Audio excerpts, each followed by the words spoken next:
All right, so this is our part 3 of our lactobacillus fermentation process that we've been going through.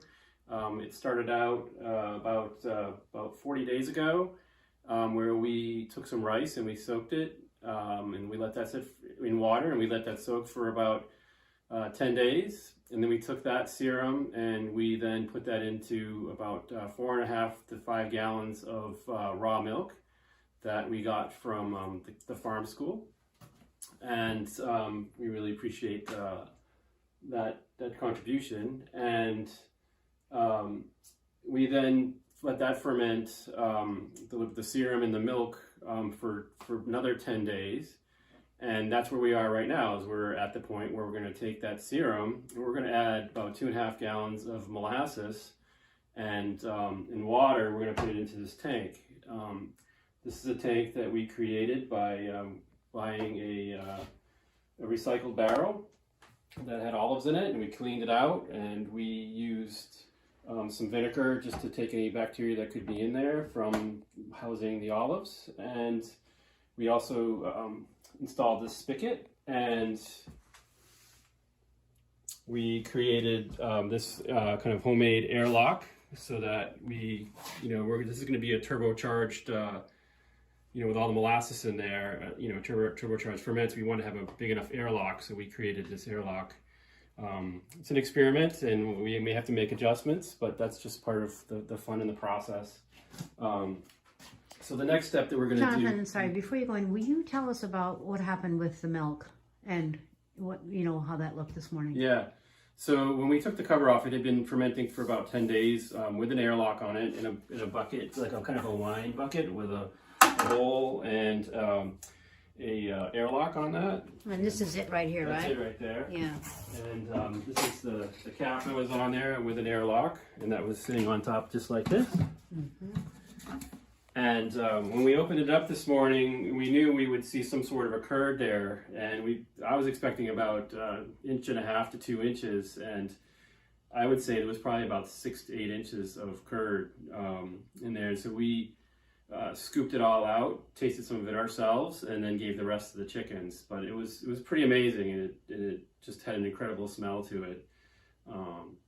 Incredibly good smell. Incredibly good smell. Yes, and good taste. Yeah, and very good taste. So the next step is for us to take this serum, and we're going to put it right into the barrel. So I'm just going to take off the airlock and the cover. And this is a sealed cover with a rubber gasket so that we can get this airtight.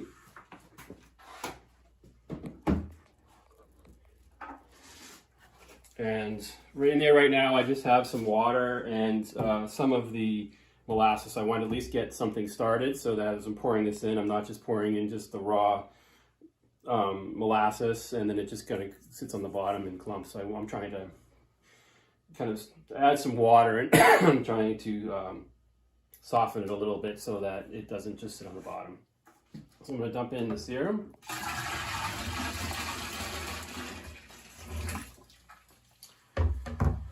And then I have a bucket here with about half water right now, and I'm going to add, again, it's a total of 2.5 gallons, but I'm just doing this in small batches so that I'm not getting too much molasses in each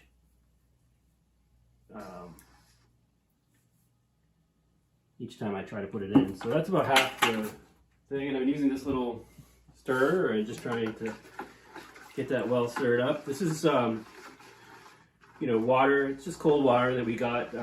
It's it's just clean water without any It's hard water. Yeah. Yeah, hasn't been softened. It hasn't been softened at all. So I'm just mixing this around just to make sure that it's not settling to the bottom. And then you'll get a little bit on the bottom here, and I just... Of course, we have a well, so we don't think about things like chlorine and fluorine. But if you're making this and you happen to be on town water, which is treated with either chlorine or fluorine, you wouldn't want to use that because it would kill the organisms in there. So make sure that you have perfectly, clean filtered water if you are working with a municipal water system. Yeah, so now I'm going to take this molasses and water, and I'm going to dump it in.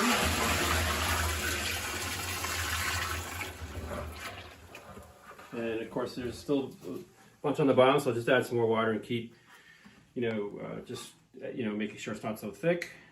And then I'm going to fill this up to about 2 inches of headspace. So we'll bring it right up to the top, and so that'll be 2 inches between the bottom of the airlock and the cap and the liquid inside. And we'll let that sit for about 10 days. And then at that point, we'll do some tests to take a look to see, to test the pH and see if we've got a good ferment. And the whole goal here is to get a lactobacillus ferment so that we can then foliar spray that on our plants and our soil. And Julie, anything you want to add to it? Well, I just wondered, do you have that list? Do you have the recipe here? We can talk about the value of lactobacillus and what does it do for us? Yeah, so it fast tracks compost production in an aerobic and anaerobic situations. It rapidly converts crop residue to humus. It improves soil structure. It promotes growth promotion and seed germination. It improves phosphate release.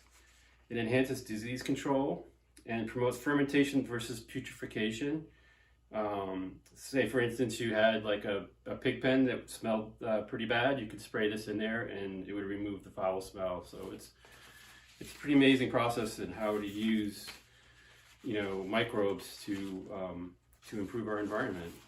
And this product is going to be very low pH. Is that correct? Yes. And how does it get down? It's 3.5 or something is what we're looking for. Yeah. And how does it get low? What is it? What aspect of this makes it low? Do you know? I don't know. Yeah, I was wondering about that. Yeah. But we're going to test it with what kind of testing?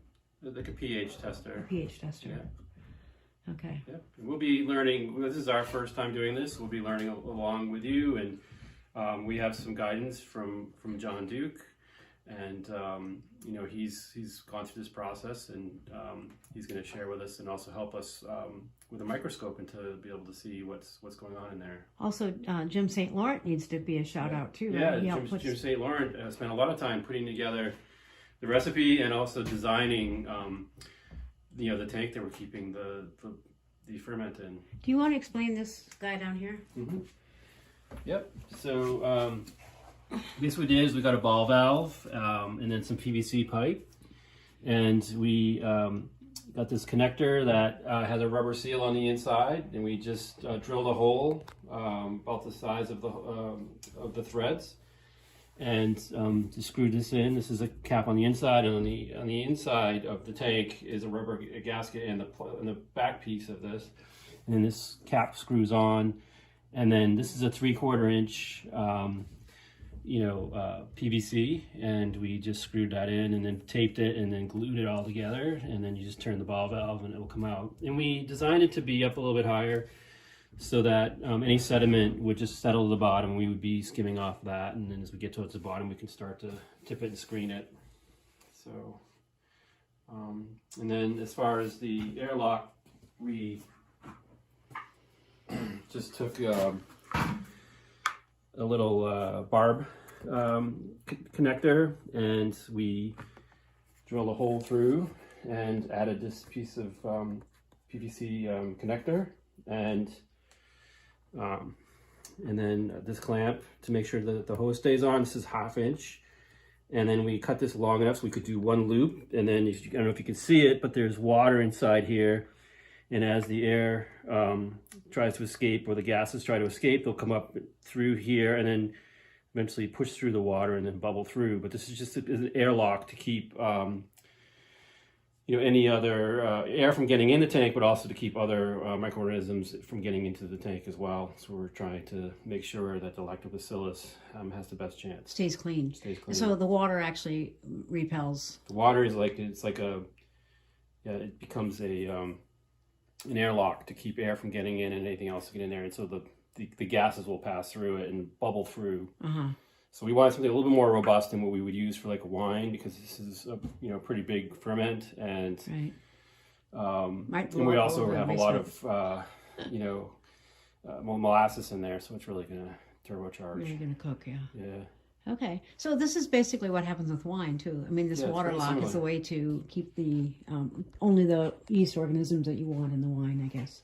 Yeah, exactly. We had debated if we were going to actually use a wine lock, but we felt it was going to be too small. So, but again, we might get through this and realize we need to make some changes to this, you know, because it might be too, you know, too much. If it blows up, we'll put that on video. Yeah. So. All right. Just while we're down here, we have a lot of other liquid fertility products that we use. These are all from Advancing Ego Agriculture, but we are pretty serious about our liquid fertility, which we, apply with. Here it is, our our backpack sprayer right now, sitting in the basement because it's too cold right now to have it stored outside. But this will be an additional thing that we add to all of our other things that we're doing. Which this BioCoat Gold is a inoculant that we use, and we also use some Biogenesis. Micro 5000 is another inoculant, that a store-bought one that we use. But this is fun because it's our homegrown. And how much is it going to cost us? We got the milk for free. The molasses certified organic blackstrap was pretty. What was that? Do you remember how much it was? I don't remember. It was $100. I think around $100. Yeah, I think so. So we're going to make one batch with this, right? Yeah. I mean, 2 batches we could make with this. And then the milk was free. The barrel was $10. It was $10, and then And how much were all it was the about pieces? $30 for all of the parts to put this together and the airlock. Yeah. So it's pretty reasonably priced. And this 55 gallons we could probably stretch for the whole year if we wanted to, because I don't know how much. Do you remember how much Graham Sate came up with the recipe? How much he suggests you use per hectare? I don't recall. Yeah, No. but not so much. I think maybe it's a cup very or little, something each time you do a spray. Yeah, and this will last. I think it can last like A couple of years. couple I of think he years, said. Yeah, so yeah. it's something that we'll just be tapping off of every time we spray and add a little bit to our recipe. Yeah. So. And another thing we're going to be doing also is we're going to be making a comfrey based brew that's going to be not aerated like this is, but just a static in a barrel. We're going to run that for 3 weeks, I think, and then we'll use that. We'll have to refrigerate that one, but it'll also provide all the value that the comfrey brings to the picture. So another way you can use this as well is if you have a chicken coop. Mm-hmm. And you just spray this on their bedding, and just another way compost to keep in place. Down and keep compost in place. Yeah, great.